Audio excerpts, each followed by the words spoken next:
think that we got very different styles. If you sit there and you watch Floyd, some people will be like, okay, Floyd is a lot faster or a lot more elusive than me. No disrespect to the GOAT Floyd Mayweather, but Floyd at 23 and me at 23. If you sit there and you watch and pay attention, I feel like I know more than him. I know distance, and he knew distance, but I feel like I mastered distance. Shakur got good distance. I like the way he uses his loads. Like, it's stuff that I do better than him. It's stuff that he do better than me, and in my brain, it would be the hardest fight for Floyd ever. The problems that Floyd had in his career sometimes was mainly against southpaws. And people might hate me for even saying this, but at the end of the day, I believe in myself, I believe in my talent, so I feel like that would be the hardest fight Floyd will ever have in his life. And I feel like I would win. We unpack. We unpack. We unpack. Coming to you live, Boxingego unpack. Yeah. We unpack. We unpack. We unpack. Coming to you live.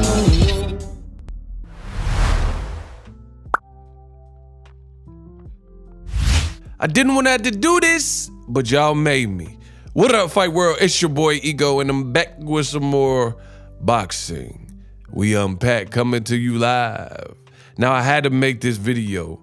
It's the return of the all weight, no weight, you're kidding. He didn't just say what I think he did he? And Boxingego said, nothing, you idiots. Listen, Shakur Stevenson had a rough performance versus Edwin De Los Santos. I'm gonna jump right into it. Make sure you guys subscribe. It's free. I'm trying my best to fully let you understand why Shakur is facing so much backlash, and some people are saying hate. Now, I gotta quantify, hate is different than criticism. They're not always one and the same. You can have constructive criticism for someone that doesn't make it hate. We live in such a PC weakling society with a bunch of beta males where if somebody speaks their opinion, no matter how truthful it may be, some people are still gonna view that as quote unquote hate. When it comes to Shakur Stevenson, I will explain fully, so make sure you watch to the end of this video and subscribe to my channel, and hopefully you'll understand why the criticism, not hate, but criticism. And there's an exception to every rule. Maybe there's some people out there who are quote unquote Shakur haters, and they always were going to say negativities and things like that about Shakur Stevenson. But I think this is different. I think truly the Edwin De Los Santos performance lowered his stock for obvious reasons. The fight was boring. The fight wasn't a great fight. He didn't live up to the expectations that he set forth, and I will explain that in this video. So for starters, without further ado, you got to look at Shakur and the image and brand and the whole imagery that he's set up for himself as a fighter. We've been watching Shakur since he was a teen, right? Pause. But we've been watching him, knew he was going to the Olympics. Everybody in America was rooting for him to get the Olympic gold and achieve that, you know, be the first male from America to achieve gold. Make sure you guys like, subscribe, hit the bell notification icon so you don't miss a thing. Since Andre Ward. So everybody was pulling for him. In the 2016, I believe, Rio Olympics, Floyd Mayweather, he even went down there in order to pledge his support. And obviously he's probably trying to scout Shakur Stevenson. That goes to show you how much attention Shakur was generating at the time, right? But somewhere after that, he didn't win. He lost to Ramirez, and he lost to the Cuban, and he turned pro.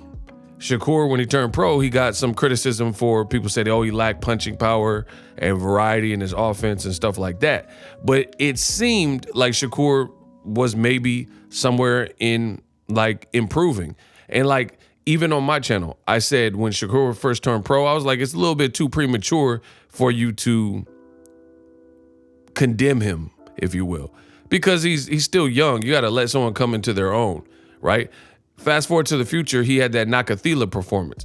That was the very first performance where Ego, had looked at it and I was like, I wasn't impressed, and it wasn't a thoroughly enjoyable performance. Now, the reason the Nakathila fight did not age well is because since that moment, you've seen other guys like Raymond Murataya and some unknown guy recently, and they've also beaten Nakathila by stoppage. Nakathila, I've watched him a couple times since the Shakur fight. Didn't even know who he was when Shakur was fighting him. And Shakur was sitting up here raving and saying that, oh, Nakathila, he's scary, and he was an awkward guy, and he had power, and this and that. And he was like talking him up. So after fighting a notable name like Shakur, I paid attention to his career. He's not that good, you know? This is like analogous to Terrence Crawford fighting Ndongo. Yes, Crawford knocked out Ndongo, but you look at Ndongo's career after, he's really not that good.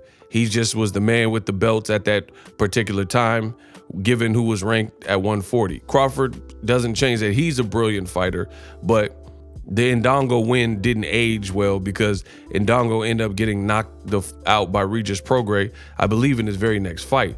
That's similar to what the Nakathila performance was. So we fast forward a few years after that, because Shakur put up some good performances with like Oscar Valdez, particularly Robson Conceição. So people are like, all right, cool. Now herein lies the problem. Like I said earlier, Shakur has built this imagery of who he is and, you know, how he views himself as a fighter. He's made statements like, oh, I'll beat Canelo. If me and Canelo were the same size, I'll beat Canelo easy. But then you fight a less experienced southpaw in Edwin De Los Santos, because Canelo got 60 plus fights. The man got experience. You're saying that you could beat Canelo Alvarez, and Canelo Alvarez can box, he has skills, and he has power, and he can also walk you down. He's an experienced, very good fighter, right? And he's made his mark. You fight Edwin De Los Santos, who's nowhere in that realm of accomplishment as a Canelo Alvarez, and you kind of lay an egg.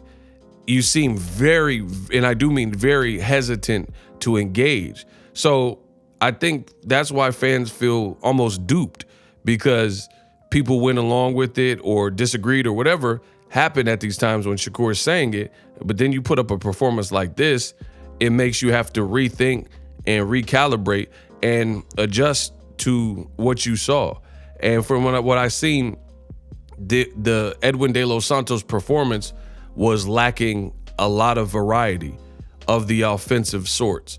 Now, you said that about Canelo. Some people may agree, because Canelo, you know, Canelo does a couple things where he's spotty, but whatever. I don't want to spend too much time talking about Canelo. I don't know if you agree or if you disagree, but the point I'm making is, after seeing the Edwin De Los Santos fight, even if you were Canelo's size, it looks like guys who have power, which Canelo has, and he has deceptively fast hands, put you on complete defense mode to the point where you appear to be uncomfortable and you appear to be a different fighter. Regardless of what you think about Shakur versus Canelo in a fantasy fight, Shakur put a bullseye on his back. You heard the clip at the beginning. When he was age 23, he said, no disrespect to the GOAT Floyd Mayweather, but Floyd was not doing at age 23 what I was doing at age 23. What? Like, come on, bro. And I never agreed with Shakur when he said that. He said, my ability to adjust and control distance is next level. Floyd knew distance, but not like me. Come on, son. So this is why I think Shakur is facing the music and receiving a lot of criticism.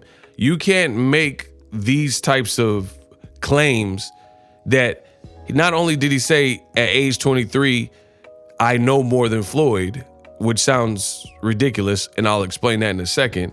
he also said he would beat Floyd and be Floyd's toughest fight. But then fast forward to the future, you're not 23, you're probably 26, around there. So 3 years later than this video, and you're not capable of beating a way lesser accomplished guy like Edwin De Los Santos, who really has under 20 fights. It's not like he has a gang of fights. And you don't necessarily impressively beat him, but you said you would beat Floyd's toughest fight. So y'all must have forgot. I didn't want to have to do this, but y'all made me. That's what I'm talking about. So yeah, you're gonna have the burden to carry it. Answer to some of the things that you've said. Like, you really said you would beat Floyd and you would be Floyd's hardest and toughest fight. That's what you feel.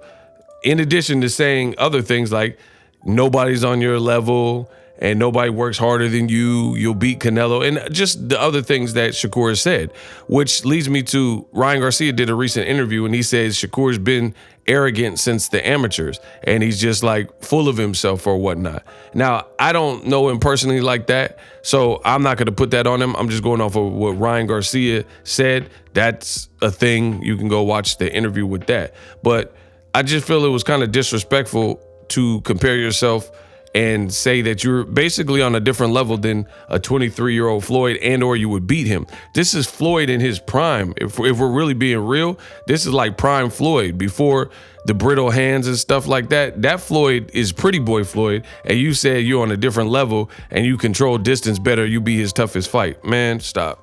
And just because I have fans from all walks of life, some people may be just getting into boxing and they weren't a fan when Floyd was pretty boy Floyd.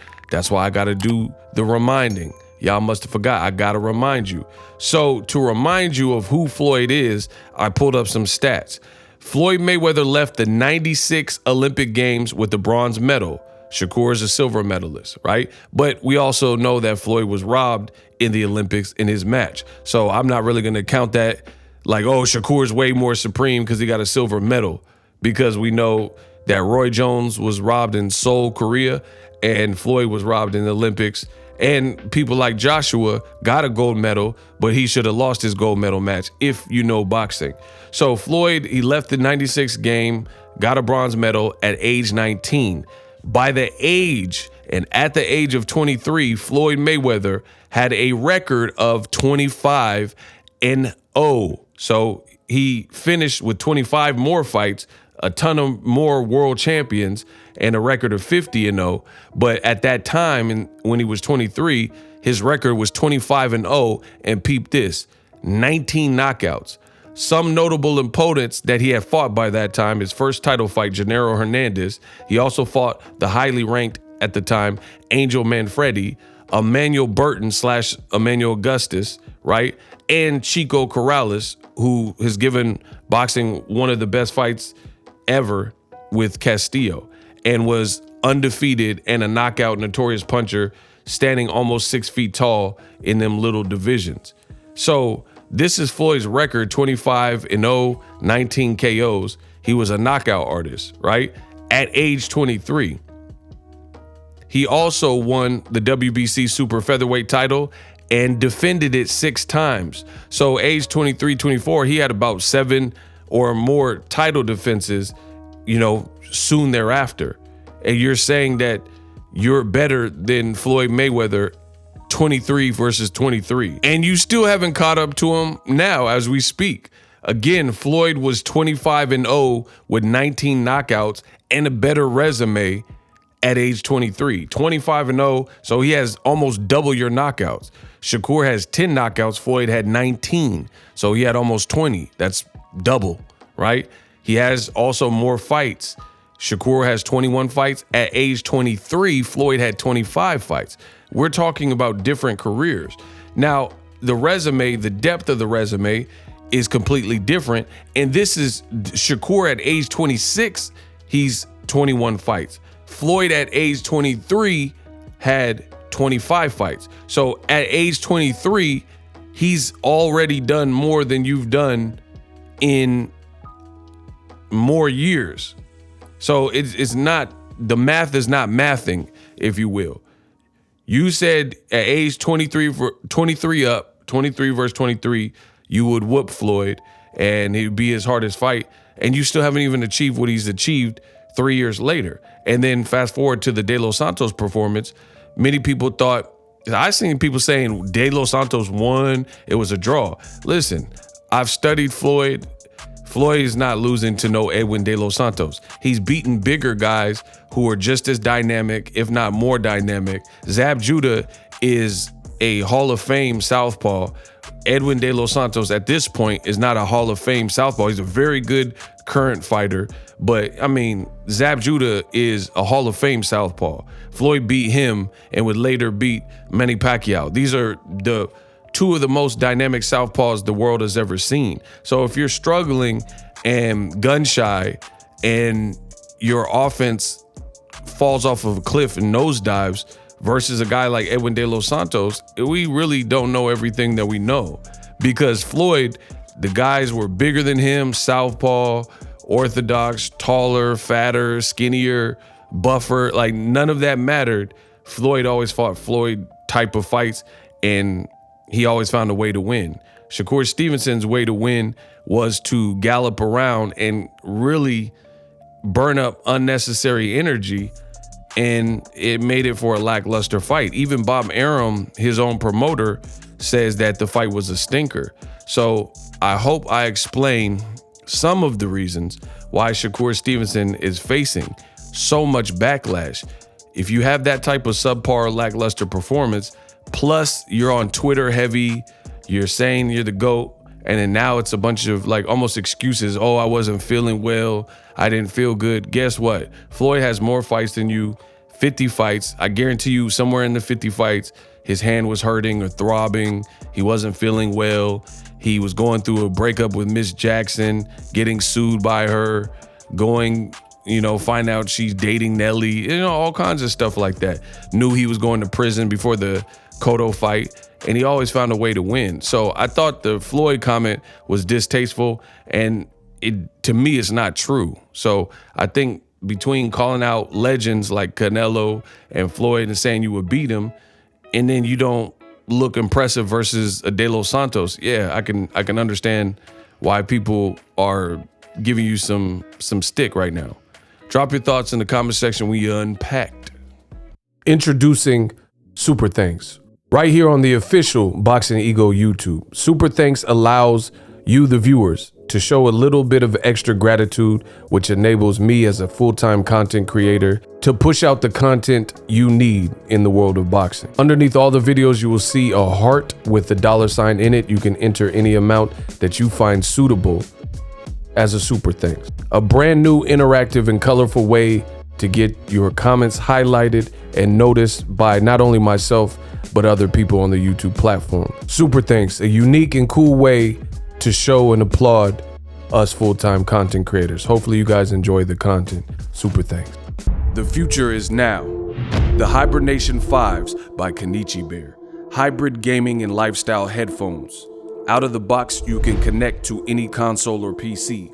Bluetooth ready with a low latency USB adapter, color RGB, and extreme bass mode. The Hibernation 5s adjust to you. Whether you need a gaming, travel, gym, or lifestyle headphones, the Hibernations got you covered. The new Hibernation 5s, link in the description. Customize the way you hear the world. Welcome to the nation. Are you tired of your YouTube videos not getting any views? Well, consider TubeBuddy. I've used TubeBuddy for years to scale up my YouTube channel. Now we're sitting over 200,000 subscribers. TubeBuddy is a browser extension that offers a ton of built-in productivity and time-saving services to take your channel to the next level. Use my link in the description to get started with TubeBuddy and level up your channel faster. We working.